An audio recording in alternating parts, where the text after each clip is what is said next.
वही जंगल का प्रांगण, लेकिन अब अधिक शांत, परिपक्व, जैसे समय ने उसे संवार दिया हो। सेलिन सोचती है, कुछ घाव भरते नहीं, वे गहराई बन जाते हैं, और कुछ रिश्ते शायद चुपचाप समय में सांस लेते हैं। काइल पुनः मिलन के लिए आता है। कुछ बदला है उसमें, वह शांत है, लेकिन उसकी आंखों में वही लौ है। सेलिन कहती हैं, क्या ये तुम हो? हाँ, मैं तो हमेशा आता हूँ, जब भी भीतर कुछ जागता है। क्या अब भी वो आग तुम में बाकी है? हाँ है, पर अब वो आग दिशा बन गई है। तब वह तूफान थी, अब ये दीपक है।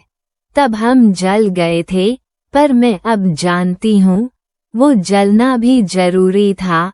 मैंने राख से खुद को फिर से गढ़ा है। उस अकेलेपन में मैंने अपनी परछाई से हाथ मिलाया।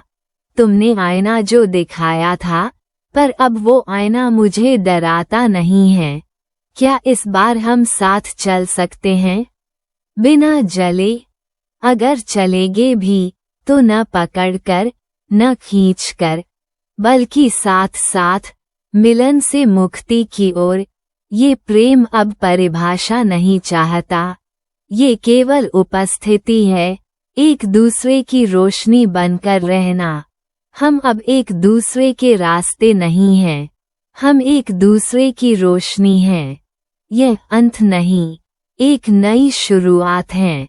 न टूटन, न मिलन, सिर्फ जागरूकता और उपस्थिति। पुनर्मिलन अब आवश्यकता से नहीं, आत्मिक परिपक्वता से होता है।